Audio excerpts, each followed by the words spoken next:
Shalom.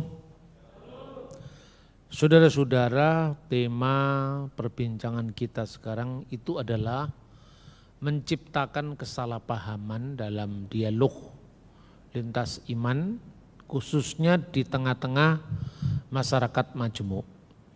Sebagaimana kita menyadari bersama era yang disebut era medsos, ini kalau tidak dikelola dengan bijak, itu akan menjadi dunia yang terbuka dengan segala macam konflik, caci maki, bahkan fitnah, penyebaran kebohongan, dan itu mungkin tidak terantisipasi. Kejadian ini 30 atau 25 tahun yang lalu. Saya masih ingat ketika masih mahasiswa. Di kalangan mahasiswa itu ada dibedakan antara kelompok mahasiswa aktivis dan mahasiswa sekedar memenuhi SKS. Kita waktu itu ya. Jadi kalau mahasiswa sudah aktivis, tulisannya dimuat di koran itu jadi kebanggaan sekali. Meskipun kadang-kadang waktu ujian nilainya tidak sebagus teman-temannya. Karena apa? Di sini ada editor, ada redaktur yang bisa menilai tulisan itu dipublish secara umum. Nah sekarang tidak ada lagi. Sekarang orang bisa bikin Al-Eldul TV, namanya juga TV, tapi bukan TV seperti TV RCTI atau TVRI, Diaspora TV, padahal itu sebetulnya siaran gereja.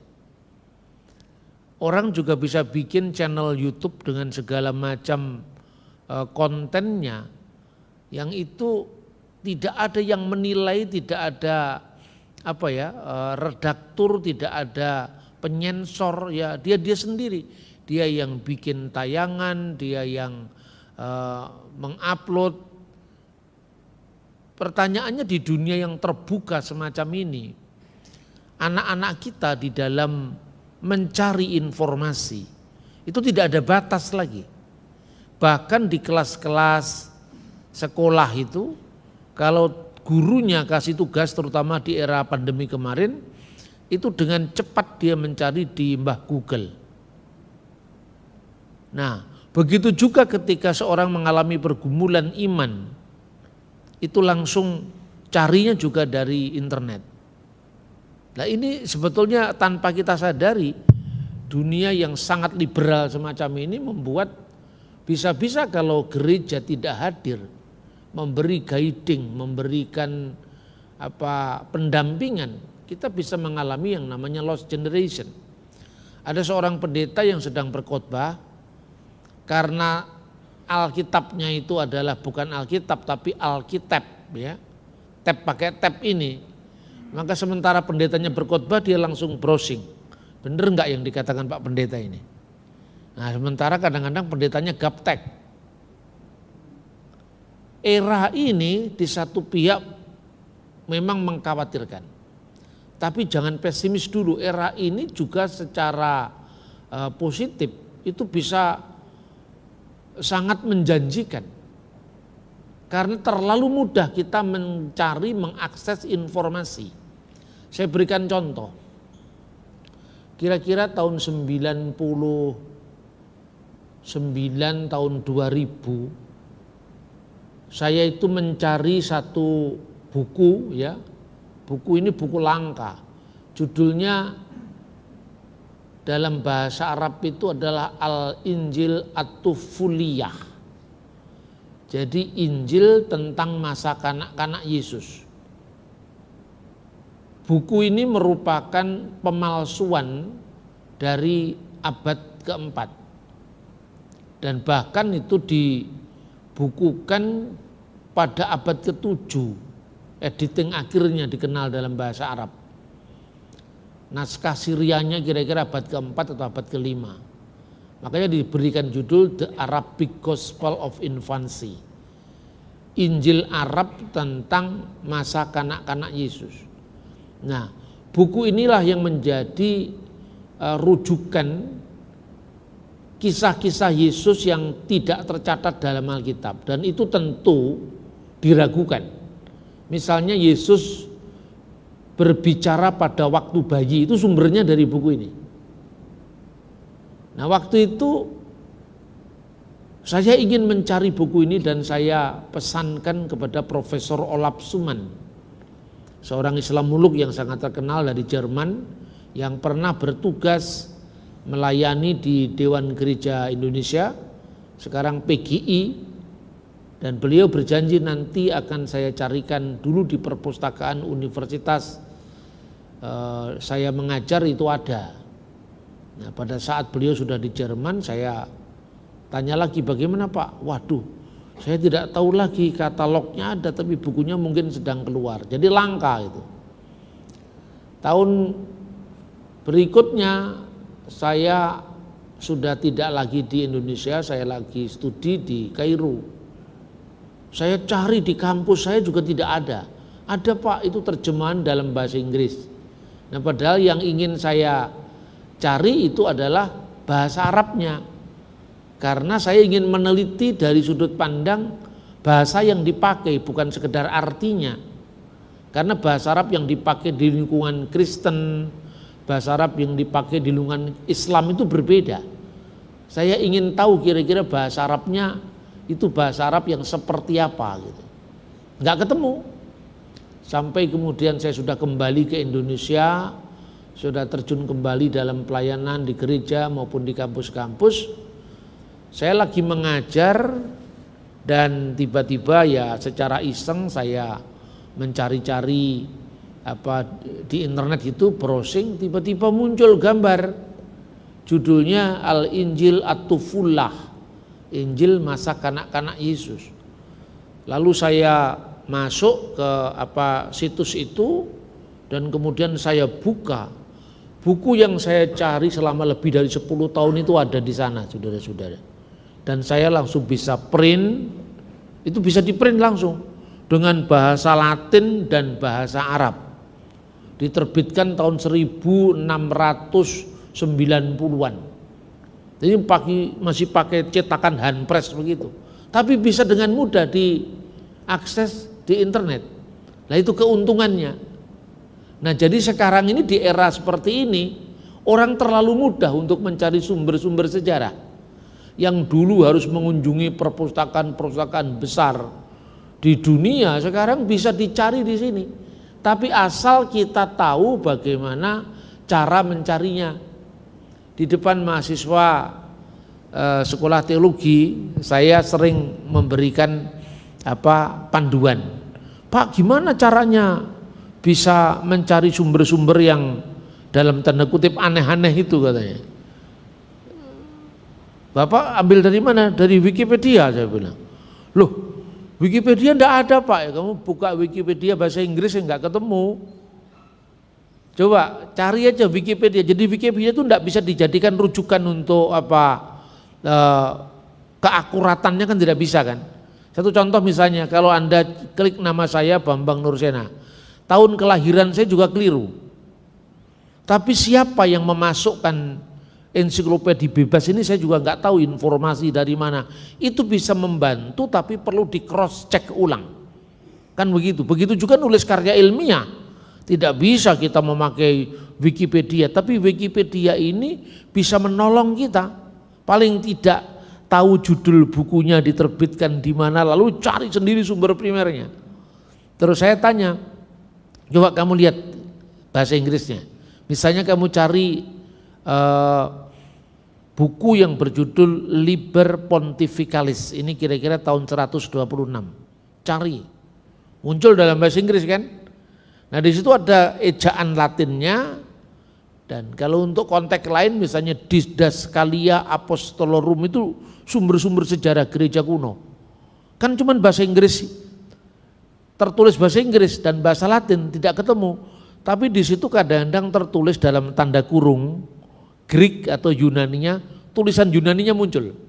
Nah, tulisan Yunaninya itu di copy paste lalu masukkan lagi ke Google, nanti akan muncul semuanya bahasa Yunani. Nah, Anda tinggal cari satu-satu. Cari satu-satu itu di kepustakaannya, begitu bukunya ketemu, cari tapi dari Wikipedia bahasa Yunani. huruf Yunani itu ketemu. Betapa mudahnya sekarang mencari itu, saudara-saudara. Yang tidak mungkin bisa menjadi mungkin. Orang mengatakan tentang Alkitab itu sudah dipalsukan misalnya. Ini kan sering dalam dialog-dialog. Dulu saya harus men-scan setiap halaman dari naskah The Dead Sea Scroll, naskah Gulungan Laut Mati, kitab Nabi Yesaya. Itu usianya 2150 tahun. Nah, saya ngajar-ngajar di sekolah teologi itu cuman saya mengatakan, kalian cuman tahu judul Vulgata itu bahasa Latin. Pernah enggak baca Vulgata? Enggak pernah, Pak. Kamu cuma tahu Alkitab sudah diterjemahkan dalam bahasa Koptik, 2 dialek, Buhairi dan Sahidi dari abad keempat. Punya enggak Alkitab bahasa Koptik? Enggak ada. Alkitab diterjemahkan dalam bahasa Yunani pada abad ketiga sebelum Masehi untuk perjanjian lama, namanya Septuaginta. Pernah enggak membaca langsung Septuaginta? Inilah tantangan kita sekarang. Termasuk bagaimana studi lintas agama. Jadi literatur yang kita baca secara tradisional sekarang sudah tidak memadai lagi.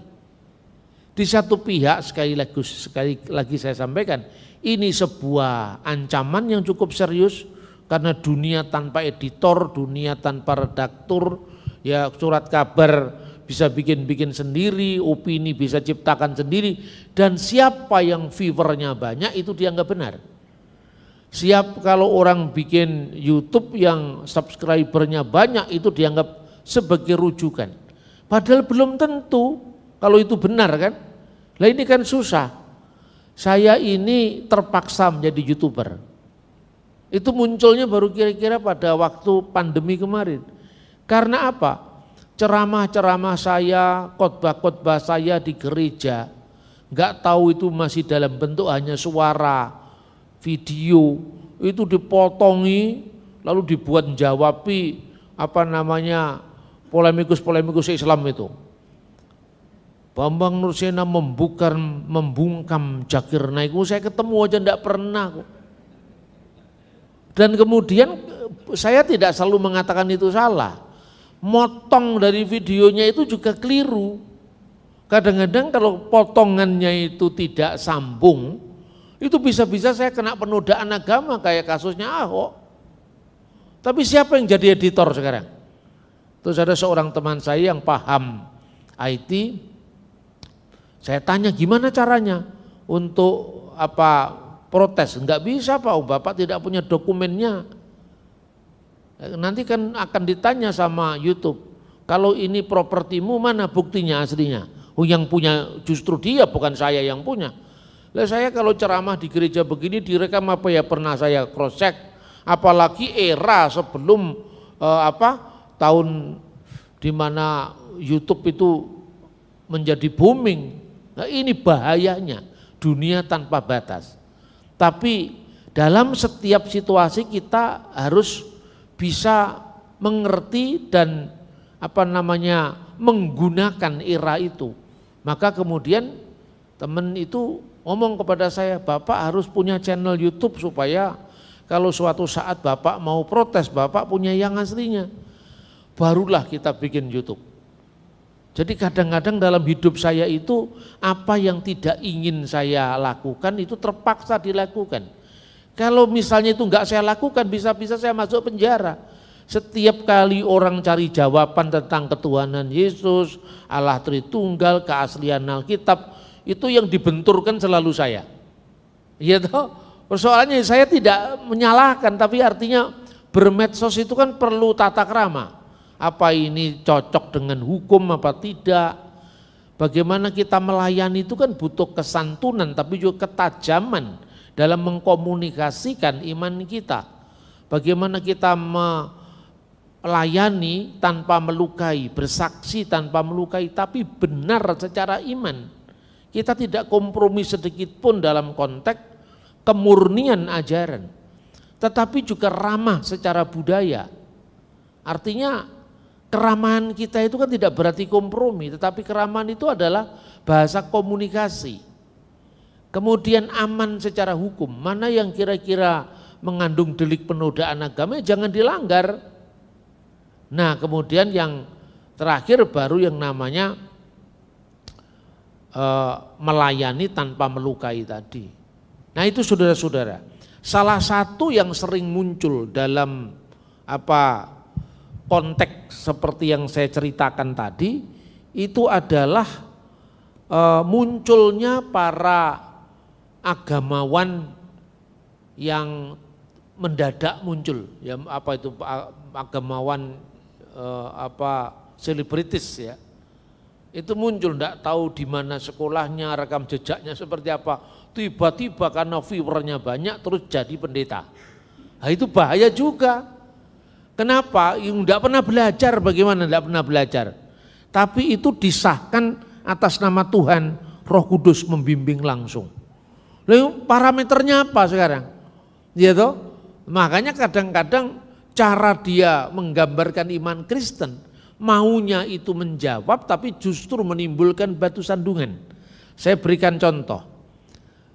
Dalam menjelaskan tentang ajaran ketritunggalan Allah yang esa, itu sering muncul gambar ya,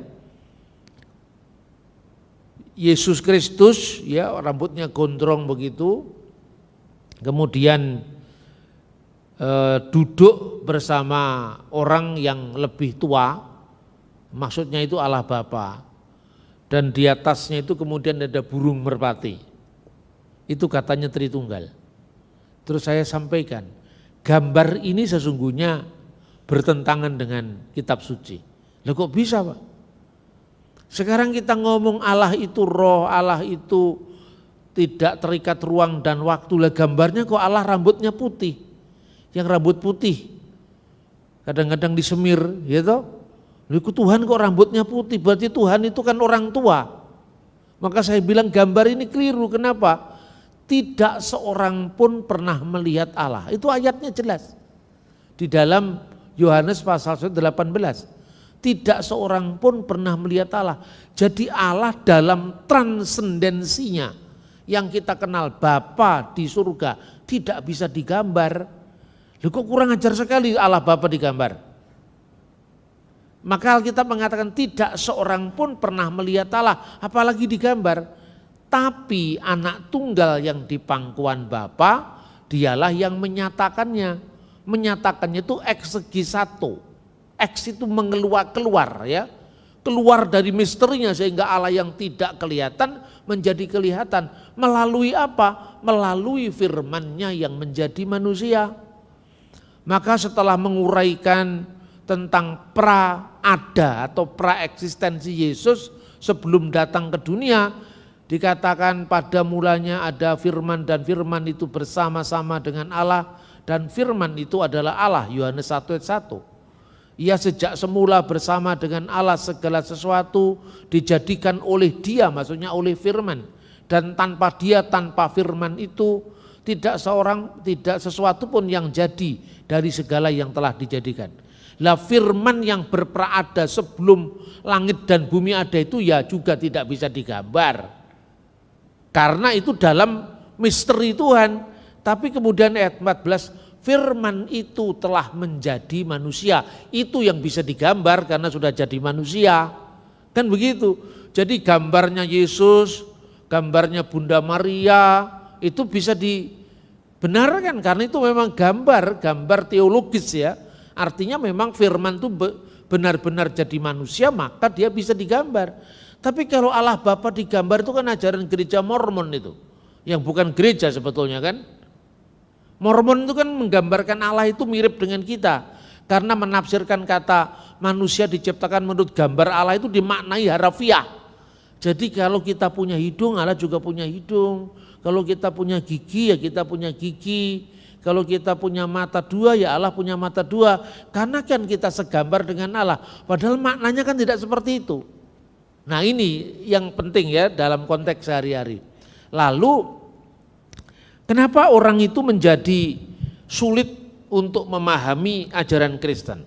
Yang pertama-tama karena tantangan dari luar itu begitu masifnya ya.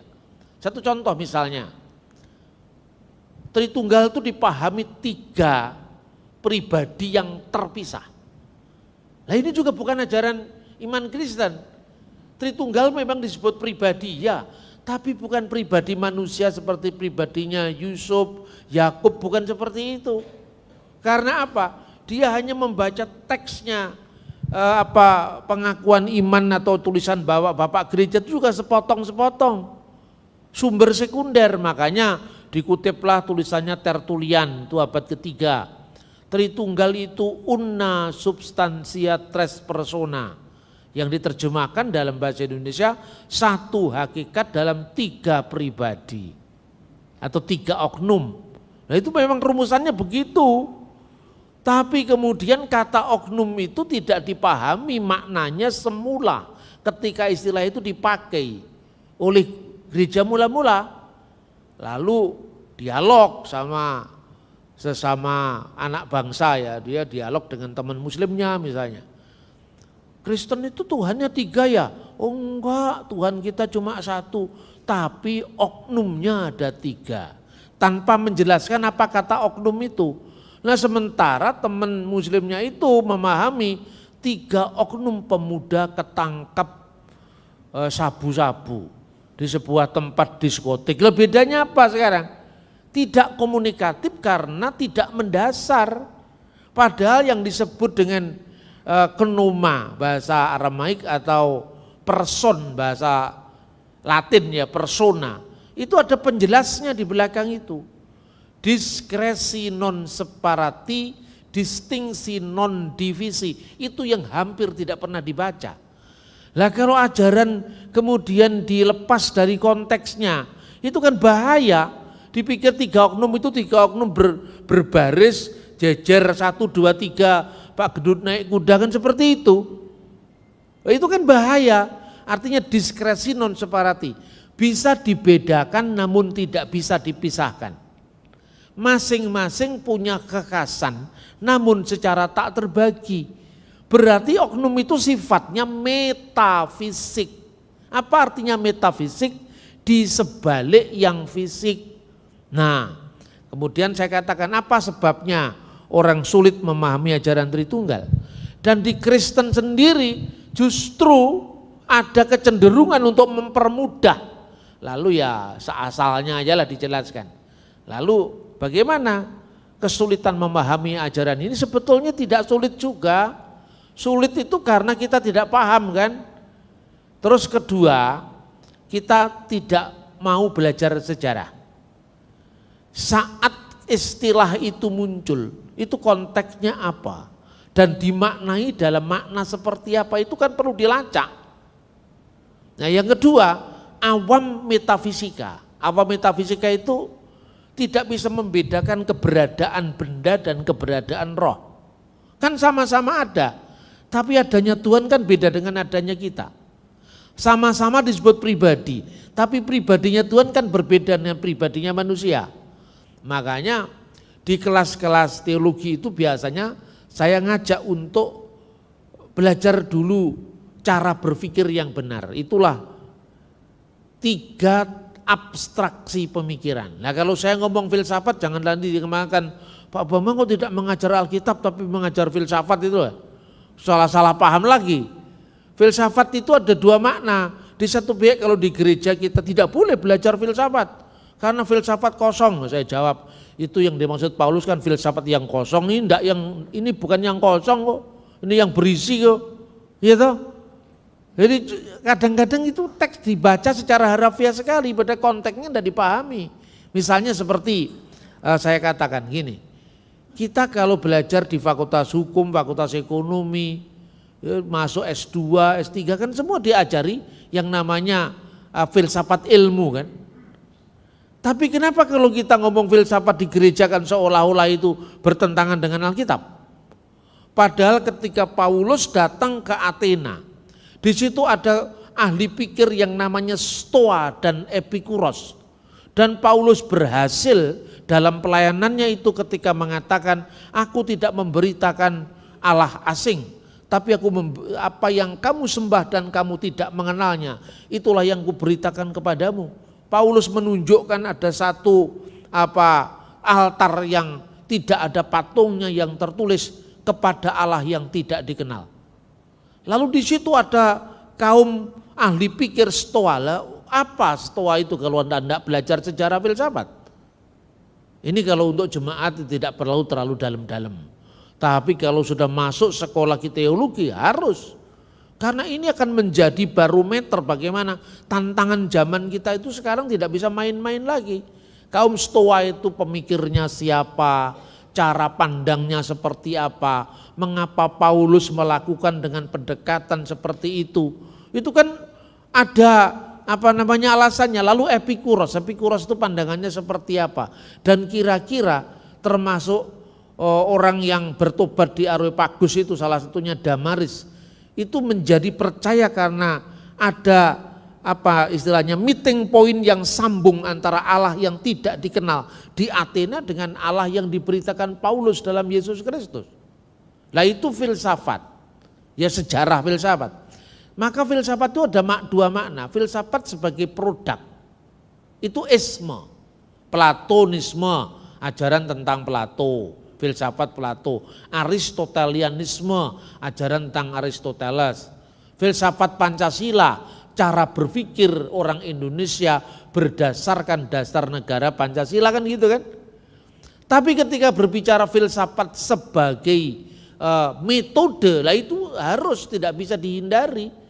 Karena membedakan satu Tuhan dengan satu batu itu filsafat sebetulnya, filosofia. Makanya Aristoteles saya kutip dalam PPT itu, dia mengajarkan kepada murid-muridnya 3 abstraksi berpikir manusia. Yang pertama itu fisik, jadi tahapan abstraksi itu artinya apa sih? Abstrahiri, mengambil jarak dari abstraksi, abstrahiri. Jadi orang itu tingkat pengetahuan yang paling rendah itu yang namanya fisik. Kalau tidak lihat bendanya orang tidak bisa membawa kesimpulan. Fisik ya. Maka contohnya sekarang, bola ini bulat. Ketika itu ada bola, semua orang memandang bola itu baru ada kesimpulan. Bola itu bulat. Meja ini persegi panjang. Ketika ada mejanya persegi panjang, baru kita tahu bagaimana persegi panjang itu. Itu sebetulnya ilmu yang paling rendah dari manusia.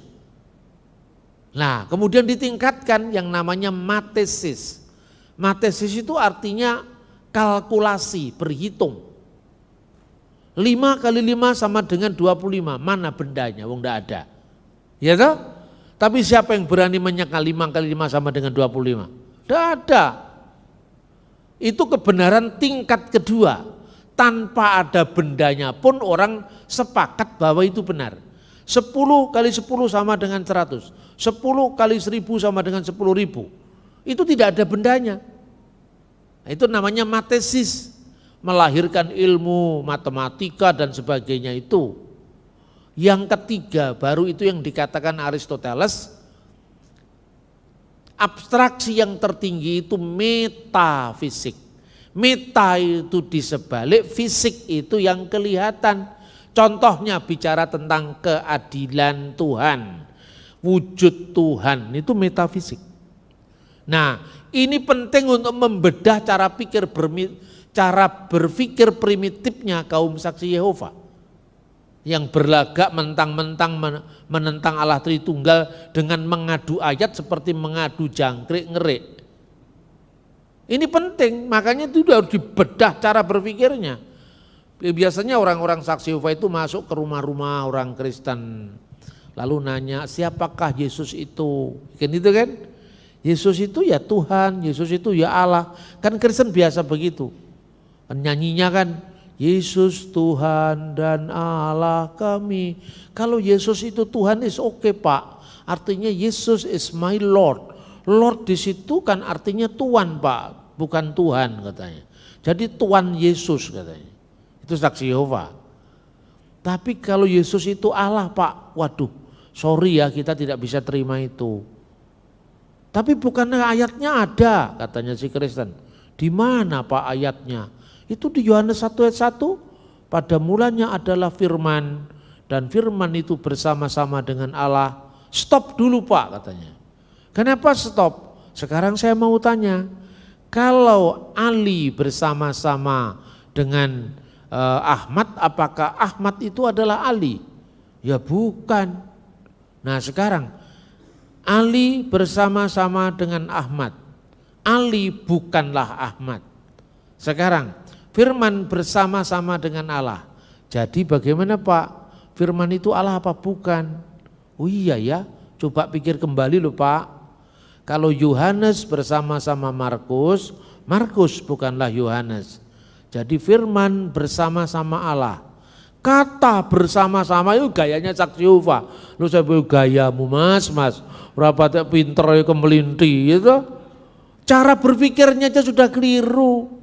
Saya katakan bersama-sama itu kamu terapkan untuk siapa? Kalau bersama-sama itu fisik. Ali bersama Ahmad, Yohanes bersama Markus itu kan fisik. Fisik itu ya kelihatan, tapi kalau Tuhan itu kan metafisik. Sekarang saya ganti pertanyaannya. Kata bersama-sama loh ini, ya Pak. Tuhan bersama-sama dengan orang yang sabar. Setuju? Setuju Pak. Berapa jumlahnya orang yang sabar di kota Kudus? Oh banyak Pak, lah ya berapa? Dikira-kira saja. Wah itu jumlahnya mungkin lebih daripada 100.000. Terus tinggalnya di mana? Wah satu di pojok sana, di kecamatan ini, kecamatan itu, desa ini, dusun itu.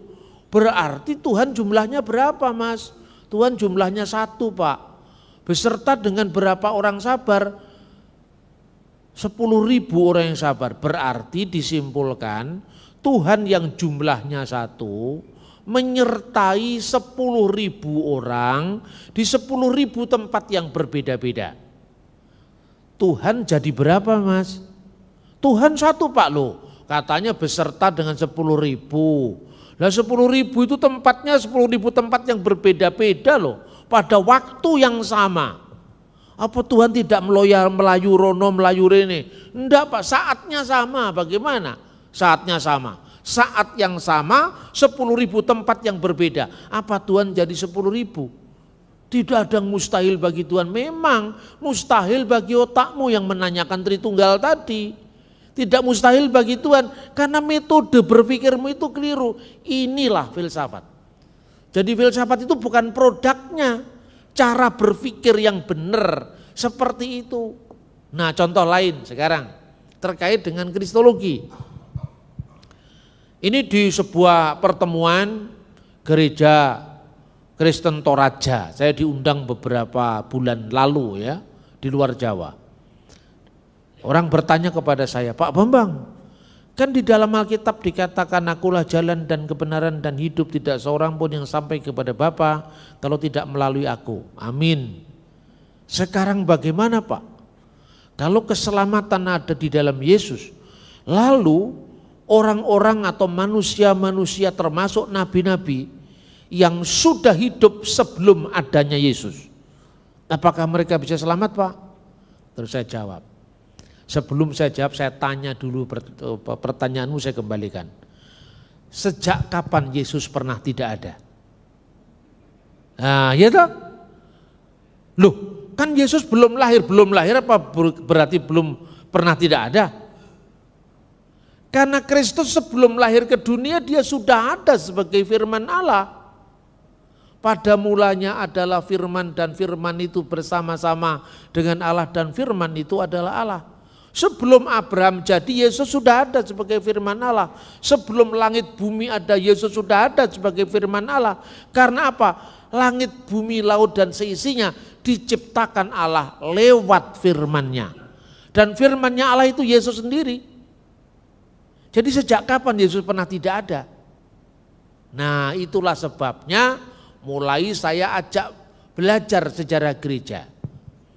Di luar kamu dengar apa? Yesus baru dilantik jadi Tuhan tahun 325 pada konsili Nikea. Kebetulan nanti tahun depan ini 1600 tahun peringatan konsili Nikea. Banyak orang sok tahu tentang konsili Nikea yang dibaca Da Vinci Code. Yang ditonton filmnya Da Vinci Code, lah membedakan film fiktif dengan sejarah tidak bisa, kok mau mengajar. Ini loh yang banyak di YouTube itu, Yesus baru jadi Tuhan tahun 325. Terus saya bilang, agama apapun juga yang namanya teologinya, doktrinnya, ajarannya itu dirumuskan kemudian setelah imannya. Jadi iman mendahului rumusan. Memang kata Tritunggal tidak ada dalam Alkitab. Apa yang tidak ada dalam Alkitab itu tidak sesuai dengan Alkitab. Terus saya balik pertanyaannya. Saudara-saudara, ada yang beragama Hindu, ada yang beragama Islam, ada yang beragama Kristen, ada yang beragama Buddha. Ya, sekarang kita cek satu-satu. Apakah setiap teologi agama kita itu ada dalam kitab suci kita masing-masing judulnya? Satu contoh, umat Islam yang sering menanyakan Tritunggal, itu biasanya nanya, kami agama tauhid, agama yang mengesahkan Allah itu namanya tauhid. Ajaran tentang keesaan Allah, ya, itu tauhid. Tauhid itu kan judulnya. Sekarang kalau Anda bertanya, cari kata Tritunggal dalam Alkitab, saya jawab tidak ada. Sekarang kamu cari kata tauhid dalam Al-Quran, juga tidak ada. Jadi judulnya sama-sama tidak ada, tapi kan ajarannya ada, Pak. La ilaha illallah wahdahu la syarikalah, tidak ada ilah selain Allah, tidak yang maha esa, tidak ada sekutu baginya. Kan clear ada, Pak. Kristen juga ada. Ketika Yesus ditanya hukum mana yang paling utama dari semua hukum yang ada, Yesus menjawab, Shema Yisrael Adonai Elohenu Adonai Echad. Dengarkanlah wahai Israel, Tuhan Allah kita, Tuhan itu esa. Itu hukum yang paling utama. Karena Yesus tahu sebagai seorang Yahudi, Shema itu dibaca 3 kali dalam sembahyang Yahudi. Shema Israel 3 kali sehari dibaca. Maka ketika orang-orang Yahudi itu tanya, Yesus tahu bagaimana jawabannya. Tapi Tritunggal itu adalah penjabaran dari Shema Yisrael. Ketika Yesus sebelum naik ke surga, dia memanggil ke-11 muridnya min Yudas, ya kan? Lalu Yesus mengatakan, segala kuasa baik di surga maupun di bumi telah diberikan kepadaku. Otoritas itu ada pada Yesus, baik yang di surga maupun di bumi. Karena itu pergilah, jadikanlah semua bangsa muridku, dan baptiskanlah mereka dalam nama Bapa dan Anak dan Roh Kudus. Yesus menyingkapkan misteri Allah Israel tadi, karena kata dalam nama itu bentuknya tunggal dalam bahasa aslinya, esto onoma. Esto onoma tu patros ketu iu ketu wakiu pneumatos. Demi nama, bukan demi nama-nama. Ya. Besem bukan besemot. Sem itu satu nama. Satu nama itu dalam dirinya, dalam nama itu kan sosok yang dinamakan dalam budaya Ibrani. Makanya orang yang mati kehilangan nama, gitu. Bukan nama harafiah, JHWH harus dibaca kemana-mana, bukan itu.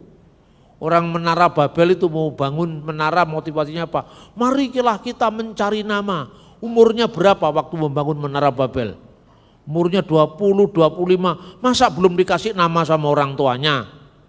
Nama di sini tidak dipahami secara harafiah, tapi sosok yang dinamakan. Maka nama itu adalah ya Tuhan itu sendiri. Bapa, Putra dan Roh Kudus satu. Makanya di dalam liturgi gereja kuno termasuk gereja ortodok, ketika berdoa itu adalah Besem ha'ab wihaben wirruah hakodes, dipertegas Elohim Echad, yaitu Allah yang esa, atau Allahu Wahid, Allah yang esa, amin. Penyingkapan Tritunggal itu bukan penyimpangan dari monoteisme Israel, tapi penyingkapan dari monoteisme Israel. Itulah yang oleh Rasul Paulus disebut sebagai rahasia yang didiamkan selama berabad-abad. Maka kalau saudara membaca Alkitab, saya kadang-kadang ingin mengajar itu sekali merengkuh dayung 10 pulau terlampaui. Ya, orang mengatakan apa Alkitab itu bisa dipercaya, Pak? Nah, sekarang apa yang kita baca dari kitab Kejadian mulai ayat pertama itu sudah mengandung ajaran tentang Bapa, Putra dan Roh Kudus. Saudara-saudara bisa membaca ini nanti silakan bisa dibagikan itu PPT saya. Tapi saya itu kalau ceramah kemudian next malah bingung saya. Karena tidak mengalir. Mungkin karena saya ngomongnya lebih cepat daripada PPT-nya. Ya kan? Mau saya tunjukkan nanti tolong dibuat sendiri. Dicermati sendiri. Ketika Anda membaca Alkitab, lembar pertamanya saja berbunyi, pada mulanya Allah menciptakan langit dan bumi. Dan bumi itu belum berbentuk. Ya. Dan kosong, kegelapan menutupi samudera raya. Dan roh Allah melayang-layang di atas permukaan air, berfirmanlah Allah jadilah terang, maka terang itu jadi. Nah itu Anda bisa membaca di dalam bahasa Ibraninya. Alkitab ini bukan hanya kitabnya Kristen loh. Yahudi kitabnya sama dengan itu, padahal Anda tahu Yahudi enggak percaya Yesus. Yahudi enggak percaya Yesus itu datang sebagai Mesias Israel, mereka belum percaya. Tapi kitab sucinya masih sama. Lah makanya sekali merengkuh dayung 3 pulau atau 10 pulau terlampaui, maksudnya apa? Sambil saya menjelaskan Trinitas, saya tunjukkan ini naskah Taurat yang berusia 2150 tahun. Eksis sampai sekarang. Lah kitabmu mana yang usianya ribuan tahun? Lah gitu kok nuduh palsu, yang punya ayat, yang punya naskah ribuan tahun. Tapi Kristennya kok malah minder, kan aneh itu. Orang yang memiliki sejarah begitu runut, begitu lengkap, ya bukti historis arkeologisnya, kok malah minder, kan aneh itu. Berarti yang kelainan itu kan kita sendiri, bukan mereka. Mereka menuduh karena tidak tahu apa yang mereka tuduhkan. Terus saya tunjukkan ini loh, naskah dari Laut Mati, The Dead Sea Scroll. Bunyinya dari abad pertama sebelum Masehi sampai sekarang sama itu. Kalau abad pertama sebelum Masehi belum ada titik-titik diakritik AIU-nya itu, tanda bacanya belum diberikan, namanya nikut. Ya.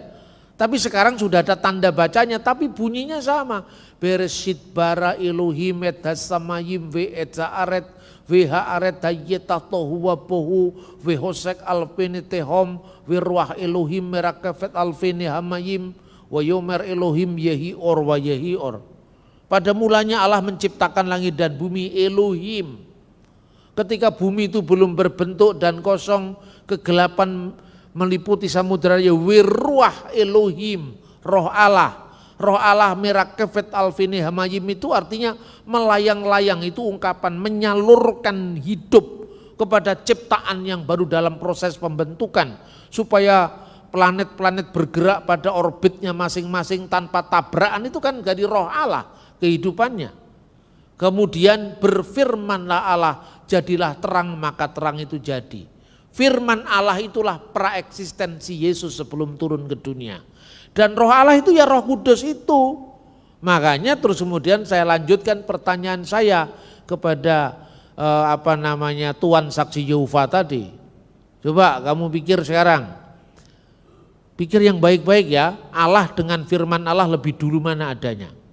Wah itu kan, karena dia sudah membatasi Yesus hanya sosok kemanusiaannya, dia mengatakan lebih dulu Allah Pak, yakinlah Pak, yakin lebih dulu Allah, iya. Berarti Allah ini eksistensinya, keberadaannya sudah ada, nggih Pak. Terus firmannya, belum Pak, belum ada. Nah berarti kalau Allah sudah ada, eksistensinya sudah ada, firmannya belum ada, kesimpulannya apa? Ada waktu di mana Allah ada, firmannya pernah tidak ada. Ya Pak, waktu firmannya Allah belum ada, apakah Allah pernah tidak bisa mencipta? Ya tidak. Allah mencipta caranya bagaimana? Berfirman. Lah katanya firmannya belum ada.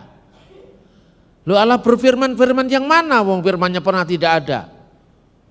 Dalam kondisi bingung orang lain menjawab, lebih dulu firman-Nya Pak. Terus firman-Nya siapa? Ya firman-Nya Allah.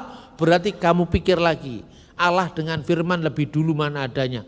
Sama-sama Pak. Ya, karena tidak pernah ada Allah tanpa firman-Nya. Begitu pula saya jawab, lebih dulu mana antara Allah dengan roh Allah? Hati-hati menjawab. Kalau ada jawab lebih dulu Allah Pak, berarti Allah sudah ada, rohnya pernah tidak ada. Apa Allah pernah almarhum? Ya enggak Pak. Lah kalau gitu dulu mana? Hati-hati pula menyebut dulu roh Allah, berarti rohnya siapa? Ya rohnya Allah, berarti Allah, roh Allah, firman Allah sama-sama kekal. Itulah Tritunggal. Jangan kemudian Anda mengkritik saya, Pak Bambang perumpamaannya keliru. Kenapa? Yang disebut Yesus sebagai firman itu adalah pribadi. Sebentar, kata pribadi itu munculnya, konteksnya apa? Sama enggak dengan pribadi kita sekarang? Ini yang harus clear dulu. Ketika saya menjelaskan dengan mudah begini, karena saya tahu pembacanya atau saya tahu audiennya itu kan beragam. Bukan audien sekolah teologi. Sekolah teologi malah bulat. Dulunya enggak sekolah teologi, hidupnya lebih sederhana. Begitu masuk sekolah Alkitab, kenal doktrin sepotong-sepotong, langsung pokoknya Tuhan itu 3 oknum. Enggak dijelaskan oknumnya seperti apa. Nah yang begini enggak usah saya jelaskan sekarang. Tapi kira-kira kalau dipersingkat begini, kata oknum dalam bahasa Indonesia itu serapan. Serapan dari mana? Serapan dari bahasa Arab oknum. Angel toh? Diterusin apa enggak kalau angel? Gitu? Saya persingkat saja supaya saya kadang-kadang begini, kalau ceramah yang sulit pun saya jelaskan supaya pendengar saya tidak kemelinti. Ilmunya sedikit tapi itu ngejeknya tanpa batas kepada gereja yang sudah mapan ribuan tahun. Bener enggak? Saya tunjukkan kata oknum itu asalnya dari bahasa Arab. Bahasa Indonesia ini akonim kata jamak, uknum kata tunggal. Tapi kata uknum bahasa Arab juga serapan dari bahasa lain sebelum Arab. Serapan dari bahasa Aramaik, bahasa yang dipakai Tuhan Yesus, yaitu kata knoma. Maka gereja-gereja yang menggunakan bahasanya Yesus itu bahasa Aram, digunakan kata-kata bahwa Allah Tritunggal itu adalah hat ituta telata knomi. Itu bahasanya Tuhan Yesus itu. Itulah yang sejajar dengan bahasa Yunani, yaitu mia ausia tres hypostasis. Kan sulit toh. Makanya supaya tidak sulit saya jelaskan supaya mudah tadi. Lebih dulu mana Allah dengan firman-Nya. Itu cara memudahkan. Terus kemudian orang mengatakan bagaimana Pak cara menjelaskan Tritunggal supaya kita lebih paham. Tritunggal itu tidak bisa disingkapkan sepenuhnya dengan bahasa kita. Karena bahasa itu terbatas. Tapi paling tidak untuk mendekatkan. Coba kamu keluar lihat matahari itu. Dia lihat matahari. Ya Pak itu matahari. Kamu bisa lihat matahari itu bendanya bulat di angkasa itu dari mana? Ya kan ada sinarnya Pak. Berarti matahari dikenal lewat sinarnya kan. Berhenti di sini dulu 10 menit cari vitamin D. Ya, terasa apa di tubuhmu? Hangat Pak. Kamu bisa merasakan matahari bisa karena kehangatannya bisa saya rasakan di tubuh saya. Panasnya bisa dirasakan di alam semesta. Kalau seandainya matahari tidak bersinar, kamu bisa menyebut adanya matahari? Tidak ada, itu perumpamaan saja. Tidak seorang pun pernah melihat Allah. Tapi anak tunggal yang di pangkuan Bapa, dialah yang menyatakannya. Maka dalam Ibrani pasal 1 ayat 3, Yesus disebut sebagai gambar Allah. Ya, kan melalui dia kita bisa melihat yang tidak kelihatan itu menjadi kelihatan. Itu perumpamaan. Jangan lagi protes. Matahari bukan sinarnya, bukan panasnya. Panas matahari bukan wujud matahari. Ya justru itu intinya.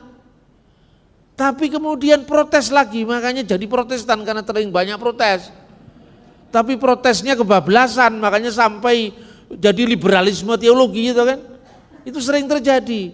Makanya itu kita mesti belajar taat. taat kepada otoritas yang di atas kita, yang mendahului kita. Jangan dikit-dikit beda satu ayat kemudian mendirikan sinode sendiri. Perpecahan ini akan dipakai oleh setan. Untuk apa? Untuk saling menghasut, untuk saling meniadakan, padahal sebenarnya niatnya tulus sama-sama mengabarkan Injil, pekerjaan Allah. Kalau diprotes bahwa perumpamaan matahari tidak cocok dengan Alkitab karena tidak ada dalam Alkitab, itu ada ayatnya kok. Jadi misalnya Allah itu adalah bertakhta di atas terang yang tak terhampiri, sementara Yesus berkata, akulah terang dunia. Lah terang memancar dari mana kalau Yesus itu bukan matahari dunia tapi matahari surgawi yang memancar dari sumber terang yang tak terhampiri tadi. Itulah sebabnya dipakai oleh Konsili Nikea. Dan aku percaya akan satu Tuhan Yesus Kristus, anak Allah yang tunggal, yang dilahirkan dari Bapa sebelum segala abad, Allah dari Allah, terang dari terang, Allah sejati dari Allah sejati, dilahirkan tidak diciptakan. Itu Konsili Nikea. Allah dari Allah, karena yang keluar dari Allah itu tidak mengurangi hakikat Allah. Yesus mengatakan kalau Allah Bapamu, Yohanes pasal 8 ayat 42, kamu mengasihi aku sebab aku keluar dan datang dari Allah. Yang keluar dari Allah ini tentu bukan kemanusiaannya Yesus. Karena apa? Lukas pasal 1 ayat 42, kemanusiaan Yesus keluarnya dari Bunda Maria. Terpujilah engkau di antara perempuan dan terpujilah buah atau terberkatilah buah rahimmu. Jadi Maria itu Yesus itu buah rahimnya Bunda Maria, itu kemanusiaannya Yesus. Tapi keilahiannya bukan berasal dari Bunda Maria. Keilahiannya itu berasal aku keluar dan datang dari Allah. Yang keluar dari Allah itu bukan ciptaan. Yang keluar dari matahari ya sinarnya matahari, sehakikat dengan matahari. Maka yang keluar dari Allah itu bukan ciptaan, bukan yang baru. Maka Allah dari Allah, terang dari terang, Allah sejati dari Allah sejati. Karena apa? Firman Allah ketika keluar dari Allah menyatakan siapa Allah, tidak mengurangi hakikat Allah. Ini angel maneh iki, angel maneh. Makanya jangan keminter, kan banyak orang yang keminter itu kan, padahal belajarnya enggak terlalu dalam, terus sombong. Yesus baru dilantik jadi Tuhan. Enggak ada yang melantik Yesus, itu enggak ada. Sebelum pengalaman iman itu dirumuskan, itu pengalaman iman dibayar dengan darahnya para martir. Coba belajar sejarah gereja, jangan hanya sejarah gereja reformasi. Saya Lutheran, saya Calvinis, saya Wesleyan, saya jamin Anda tidak banyak ketemunya. Karena apa? Pak Bambang alirannya apa? Seneng sekali sama aliran. Saya enggak suka aliran, saya suka samudra langsung, dapatnya banyak. Maka lihat sejarahnya dari abad awal pertama, supaya kontinuitas ajaran itu tidak putus. Yohanes punya murid namanya Polikarpus, uskup Smyrna. Salah satu dari 7 jemaat dalam kitab Wahyu. Itu yang menjadi penilik jemaatnya muridnya Yohanes yang namanya Polikarpus. Yohanes wafat di Efesus tahun 96. Kemudian Polikarpus wafat tahun 156. Ketika dia ditangkap dari rumah doanya itu, dia dikasih pilihan oleh perwira Romawi. Tuan, Anda kan orang sudah tua. Kenapa tidak kompromi sedikit? Saya enggak tega sebetulnya. Tubuhnya dia sudah bungkuk, usia sudah 86 tahun. Kenapa Anda tidak meringankan bebanmu sendiri? Apa sulitnya membakar dupa di depan kaisar? Karena waktu itu kaisar menuntut disembah sebagai Dominus et Deus, Tuhan dan Allah. Polikarpus diam 1000 bahasa. Sampai di depan itu ada kayu-kayu yang siap membakar dirinya. Lalu dikatakan, ini permintaan terakhir, tawaran terakhir. Sangkalah Yesus Kristus itu dan kamu akan hidup. Barulah dia berbicara. 86 tahun saya mengikuti dia. dan dia tidak sekalipun pernah mengecewakan saya. Alkisah, murid Yohanes ini memilih mati ketimbang harus menyangkal Yesus. Dan tatkala dia dibakar di perapian itu, para pengikutnya mencatat dia masih memuja Allah Tritunggal.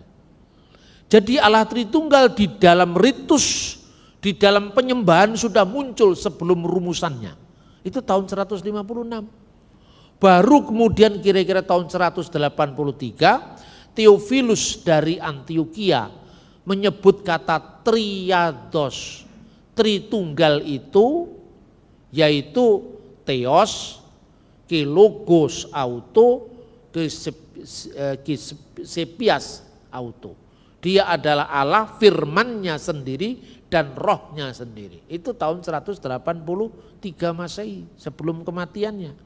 Jadi iman itu mendahului permusan. Nah, lahir dari Bapa. Ada enggak orang lahir dari Bapa? Ya semua lahir dari mama. Makanya Yesus disebut anak Allah itu bukan berarti Allah itu beranak secara fisik. Itu sudah tuntas tahun 431 ketika terjadinya konsili Efesus menghadapi ajaran sesat Nestorian. Ya, abad keempat itu konsili Chalcedon, abad ketiga menghadapi ajaran Etikas. Sudah tuntas dikatakan firman Allah lahir dari Bapa secara ilahi tanpa seorang ibu, tanpa jasad. Itu perumpamaan. Anak Allah itu artinya Allah menyatakan diri lewat sang firman artinya. Lalu turun ke dunia, lahir dari seorang ibu secara jasad tanpa bapak. Itu loh. Jadi artinya karena apa? Karena Allah itu tidak beranak dan tidak diperanakkan secara fisik. Inilah yang kemudian diulangi oleh gereja di abad pertengahan dengan mengatakan illa res natura divina non et generean, bahwa zat Tuhan, bahwa substansi Tuhan itu tidak beranak dan tidak diperanakkan. Itu ada dalam ajaran gereja. Kita malah bingung sekarang ini, ya toh. Nah, kemudian yang terakhir tentang bahasa pengajaran itu yang harus luas. Ya luas itu tidak berarti mengkompromikan, tidak. Dalam penyampaian. Kadang-kadang kita juga sulit membedakan antara Tritunggal secara ontologis dan Tritunggal secara ekonomis. Ekonomis itu artinya bukan ekonomi dalam makna sekarang. Tritunggal dalam karya Allah. Oikos itu kan artinya rumah.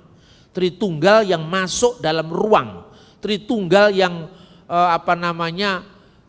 dalam karya yang bisa dilihat. Misalnya, ketika Yesus dibaptis, Yesus di Sungai Yordan, ya kan? Burung roh Allah dalam wujud burung merpati di atasnya. Dan suara Allah dari surga berkata, engkaulah anakku, kepadamulah aku berkenan. Lah ini kan ada tiga yang terpisah Pak. Biasanya kan gitu kan. Maka Tritunggal itu dipahami tiga yang terpisah. Itu bukan ajaran gereja, bukan ajaran Alkitab. Seolah-olah itu Yesus diselamkan dalam air kemudian keluar, Roh Kudus turun di atasnya dalam wujud burung merpati.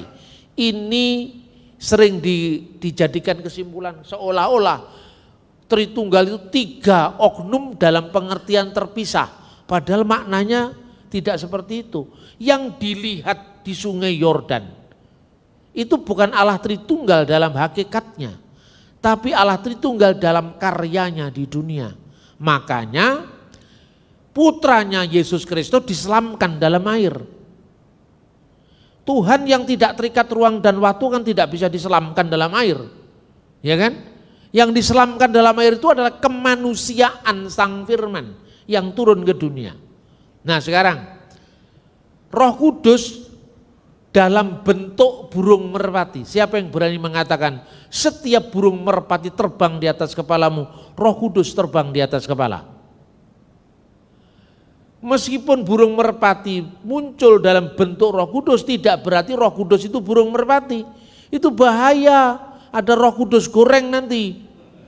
Jadi itu adalah teofani. Teofani itu penampakan ilahi dalam wujud burung merpati.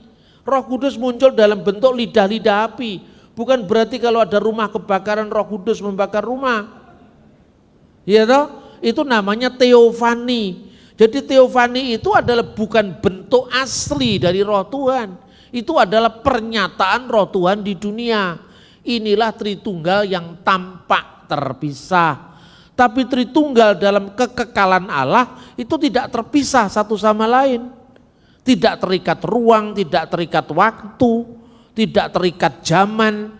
Makanya kemuliaan bagi Bapa dan Putra dan Roh Kudus sekarang dan selalu serta sepanjang segala abad itu di gereja-gereja timur itu.